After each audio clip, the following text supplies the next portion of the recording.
What was this Australian thinking? In the round before, here, let me mute this.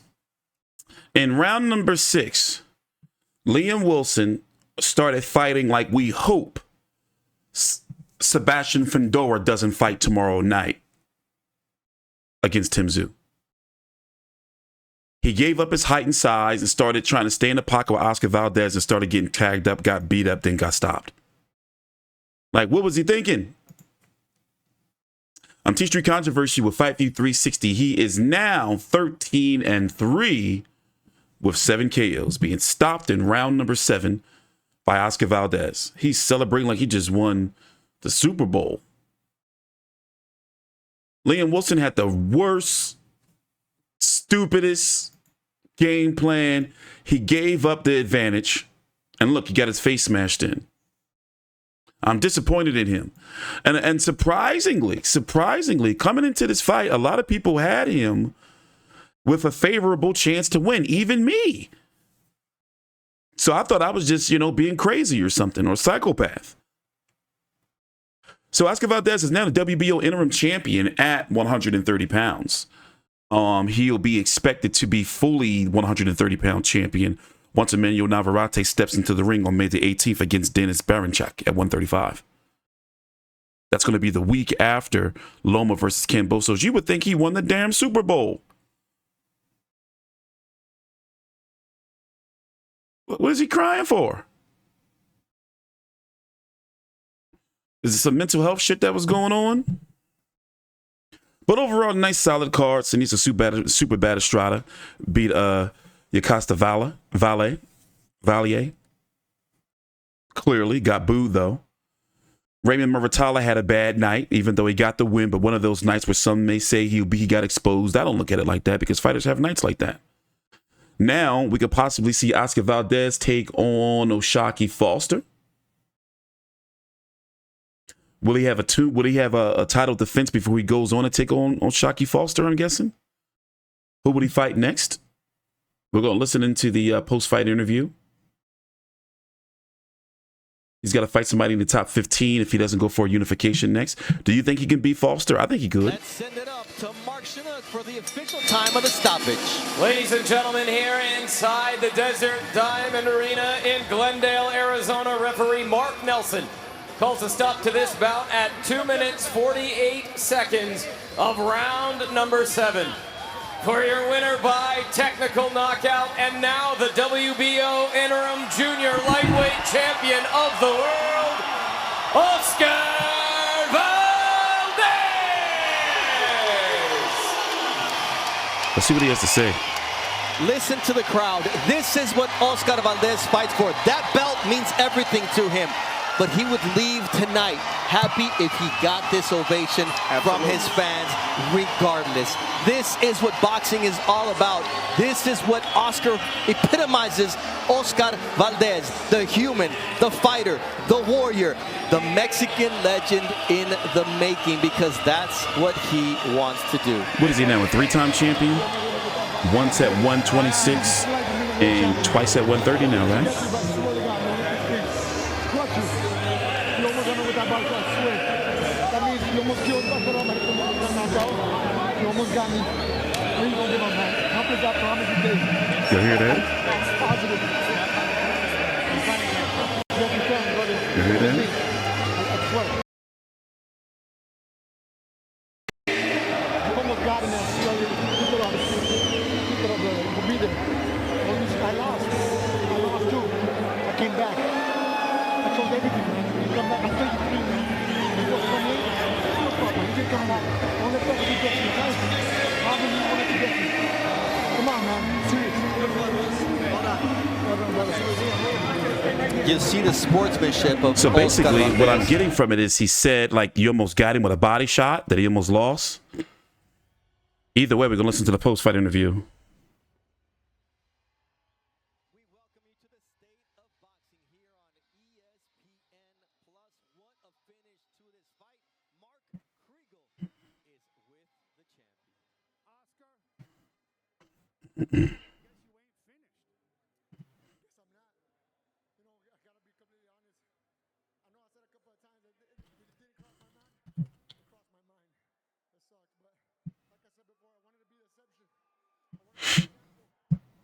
In boxing, you might lose. In life, you might lose. But it's an obligation to come back strong. If I found a canvas, I'm gonna get up and continue my path to my dream. That means anybody can do it. I've seen you with a broken jaw. I've seen you lose. Where does this rank? It's gotta be up there, man, because it means a lot. I proved a lot of people wrong again. You know, people say, well, you're 30-something, you're this, you're done, you got your jaw broken, you got your rib broken. Nuh-uh, I refuse to believe that. I like to believe in God. Thank God for this opportunity. Thank my father, my trainer, Eddie Reynoso, Don Carlos Barragan, Nassim, Derek, my whole team, man. We did a great job, and we showed it. I thought Tim Bradley had it right in that you used your head tonight. Last time you were here, both of you were weeping. What does this feel like? We cried again, but now it's joy. My father's my everything. He's my best friend, my mentor, my hero. And he's here with me. I'm blessed to have him here. When he says it's time to retire, I'm going to retire. When we say we can go, we're going to go. What did you tell Liam before? Told him not to give up, man. I lost. You know, it doesn't mean you're done in the sport. I'm an example. He almost got me. He almost got Vaquero. He's just a slight chance for being a world champion. I got to take my hat off for Leon Wilson. Nothing but respect for him and his team. And I know he could be a champion. Did you tell him he almost had me a couple times? Yes, because he's when? a fighter. Several times. He carries a punch. He could do it. You hurt your ribs? Yeah, he did. We saw you holding your right side. That's what it was, right? But I'm fine. You know, there's no time to lose. I love the sport. Gracias a toda mi gente que vino a apoyarme. A toda la finiquera, a todos Nogales, Hermosillo, a toda Sonora. Gracias a ustedes, los verdaderos fanáticos. Estamos en las buenas y en las malas. Gracias a ustedes. Hey, Oscar, listen. You're a very popular guy tonight, not just with the fans, but with O'Shaquie Foster, with Venado Lopez. Everybody seems to want you. Do you think that this will diminish what they want tonight, or do you think they're going to want you more? No, I got nothing but respect for both those fighters. They're warriors. We're warriors. The best want to fight the best. You know that? Ducking and avoiding, that's in the past. Let's bring old school boxing back. So who's it going to be? Who do you want? You're the boss here now. Whoever races again, man. I want to unify. I want to fight the best. Who's the best? Frank Espinoza, who do you want? Anybody. Oscar will fight anyone. We're just going to have to sit down and discuss who's there. Right now, we got to go about 4 world champions. We're ready to go. Oscar, you use the word obligation. I don't hear enough fighters use that. What does that mean, really? It means fighting for my fans. I'm obligated to come back. I want to be that example that in boxing you might lose, inside and outside the ring. In life you can't always win, but it's an obligation to stand back up and continue to your path and your dream. Thank you, champ. Thank you, gentlemen. Liam, thank you. We got to listen to Liam. And we're going to talk about the rankings. What happened? Look, that's just the way Fought boxing like a goes. dickhead. You know, since I was a young kid, I've always dreamed of being in these fights. I tried to box for the first few rounds, and my heart got the better of me. These are the fights I always dreamed of since I was a little kid. I want to be in these tough fights. It probably isn't the best of things. Example tonight. You know, I've got to learn from it and so use my boxing brain, but it is what it is. Oscar's a true champion, and I'm very proud to share the ring with him. I'm very new to this, not new to the sport, but still early in my career. I have plenty to go. I'm a young fella, and look, I'll be back. I was proud to watch it, but I had you winning the first 2 rounds, and then as you said, I thought you got drawn into being who you wanted to be as a kid. You wanted to establish something as a Mexican warrior, and that's where you ceded your advantage. Yeah, like, it's a necessary evil for me. Like, maybe it's not necessary. No, maybe it's not necessary. It works at times, but sometimes I need to wake up out of it and you know, fight the fight that's in front of me. But, you know, like, I enjoyed this fight tonight. It is what it is. Like, fuck. What does it mean to you that Oscar said, hey, you almost had me a couple times? Did you know that? I did know that, actually, but he was just a bit tricky inside. He's a very compact sort of fighter, short and sort of compact. I felt I hurt him to the body at one stage, but I didn't know as hurt as he made out. It's good to know. You know, look, it's still early on in my career. I'm 28 years old. This is my 16th fight. I've got plenty more to give. And you know what? What's one more hard one? Line them up. Liam, listen, I'd watch you fight just about anybody. But what should this night teach you? Start using my brain. Tim Bradley said the same thing. No, Tim Bradley's right. And my coaches are right, my manager's right, my cornermen are right. Sometimes my heart gets the better of me. TstreeT's right. Fuck, I'm sorry. Hey, man, it's always a pleasure watching you. I want to see you back again, and I hope I do. Congratulations on... What was he thinking? What was he thinking? What was he thinking? He fought like a dickhead. He had a game plan. And then he threw it out the window trying to be Mexican style. And then he got his ass beat. Very disappointing. Very disappointing performance by Liam Wilson. And this is now 2 performances where he let Navarrete off the hook. And then he went in there and fought like we hope Sebastian Fundora doesn't fight Tim Tszyu tomorrow night. Shout out to Oscar Valdez, though. By the way, see if we get you a little bit of clips, some highlights. Like, he bent down, gave up his height, and started fighting on the inside. And look, he got his dick put in the dirt. Got his dick put in the dirt. But he's young, and he's self-aware. Like, he know he fucked up. So at the end of the day, you just have to hope that he goes back into the gym and be like, all right, let me listen to my team. And as he said, fight the fight that's in front of him. So it's looking like we can be building up toward this. O'Shaquie Foster, newly signed with Top Rank. Last fight against Abraham Nova. Joe Cordina's over on Matchroom. I don't see him coming, over here just yet. I mean, them making a unification just yet when they could do something in-house. Lamont Roach is over there on the island with PBC. We don't know what he's going to be doing, but PBC fighters tend to go on long layoffs. So it looks like it's going to be Valdez and O'Shaquie Foster that are going to be building towards. But will it be next is the question. Let's bring in Big J to see what he has to think about, what he has to say about Liam Wilson. Take your time out, like the video, and subscribe. We're going to be here for Sebastian Fundora and Tim Tszyu tomorrow night as well. A terrible one-dimensional fight with no power shots, and Liam got his ass knocked out because he was too busy piss-farting around trying to box him instead of doing what Valdez was doing. Every time Vitel's hit him, he wanted to cave his skull in.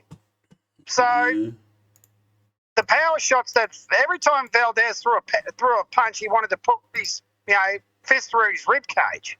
So Liam's just doing this little pitter-patter bullshit. It's a fight. Knock his bloody head off. Stop this farting around. Because, he's older than you. You're bigger than him. You got longer reach. Smack the crap out of him. It's like, God, that just annoys me when they do this chess club shit. It's a fight, not a bloody game of chess. Get in there and fucking hit him. Like, I was sitting there screaming at the TV, for God's sake, hit him. But Liam, as I said, he's just not a world-class fighter. He's proved that not once but twice. Well, 3 times, because he's got his ass knocked out 3 times now. Yeah. So he's not. He's like, and I don't say this with any what's the word I'm looking for? Any joy, because he's an Australian. I want him to win, but he's a very one-dimensional fighter who didn't really do anything. Was pitter-patting, mucking around the entire fight, and he got his ass knocked out by. And what the fuck was he wearing a Mexican hat out to the ring for? What the hell was that? Besides looking stupid, you're not Mexican, you're Australian. No, but why was he wearing a sombrero to the ring? I think that he fought the wrong fight. I think that absolutely he was doing well, but then when he tried to fight Mexican style, as I was saying in the video earlier, fighting like we hope Sebastian Fundora doesn't fight tomorrow and get his ass knocked out. He gave up his height, his size, and started trying to bang in on the inside. He completely changed strategy.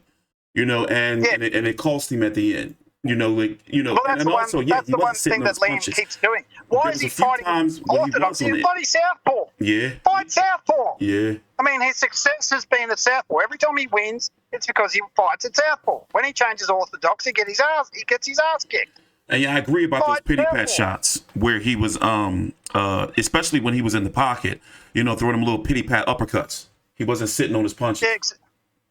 Yeah, exactly. And Valdez wasn't mucking around with him because you could see Valdez wanted to take his head off of every shot. Yeah. So Valdez wasn't mucking around. So Yeah, and that's what happens when you have someone in the fight who wants to fight and someone who's just going to... I think what Liam was trying to do was wait for Valdez to punch himself out and then dominate in the later rounds, but that wasn't going to happen. Mm-hmm. It's very dangerous that when you wait for someone to punch themselves out, right, because unless you can take their shots, you're going to get knocked out, which is exactly what Liam did. So I don't know what he was thinking. Like, but now... as you said, back on down to the domestic level. See, he is self-aware because I don't know if you got a chance. Well, over here in the ESPN post-fight interview, it played on the channel. We listened to it. He's self-aware. He knew, that he fucked up. He acknowledged that he fucked up and that basically wasn't listening to his training and coaches and he fought the wrong fight. So the question is now he's 28 years old. Will he ever get back to this level? He's had three devastating defeats. One was an upset when he lost the first fight against Joe Noye. Emilio Navarrete, he let him off the hook as we talked about that infamous 20-second count. And then now he got stopped by Valdez in the fight where he had a better chance if he would have stuck to his original game plan. So it's like now what do we go from here? Well, as I say this before, and you know this, I've said this many, many times, don't forget, Sam Solomon won his first legit world title at 40 years of age. So you can't count anybody out, right? He's only 28. He's got plenty of time to improve. If he keeps on getting knocked out like that, he ain't going to last too long. But then again, Sam got knocked out pretty badly against Mundine and several others before that. However, he won the world title. He does have this experience of fighting two world champions, and a former world champion in Valdez and Navarrete, and on primetime American television. So, he can say he's been on the big stage. So that's a learning experience right there.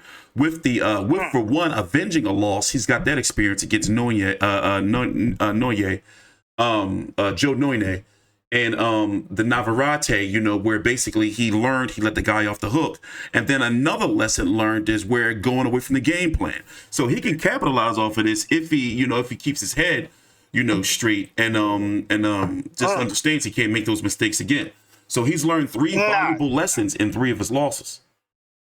Yeah, well, that's what you do. But I mean, the first couple of rounds he had a good solid plan, and then he just moved away from it. I don't know what the hell he was doing. Yeah. So, but I mean, I think Valdez was not in the mood for Liam Wilson's shit, and just wanted to basically take him out, and that's exactly what he did. Because as he said in the pre-fight video, Valdez needed this win a lot better than what Liam did, because everyone's writing Valdez off. Oh, he'll age a decade overnight, and he's done, and all this sort of. Yeah. So he went out there and beat the shit out of the young fella and said, "Well, I'm not quite done yet."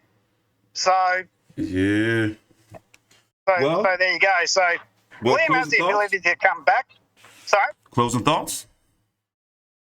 He has the ability to come back, but he's got to stay and he's got to fight southpaw. He's a southpaw. Stop going with this orthodox shit. It doesn't work for him. Fight southpaw and stick to the game plan. So, but I was hoping he'd get the win, but not to be. So we move on to Tim and Fendella tomorrow, and Mick and Lara, and we'll see how that turns out. I saw the weigh-in today. Mick looked good in the weigh-in, so he looked in good shape. Yeah. So hopefully Mick can get up. So. Yeah, well, that's one down. 2 more title shots to go. Take your time out, like the video, subscribe. You can follow Big J on Twitter at OldMateBigJ and me on Twitter at TstreeT Controversy. Thanks for watching.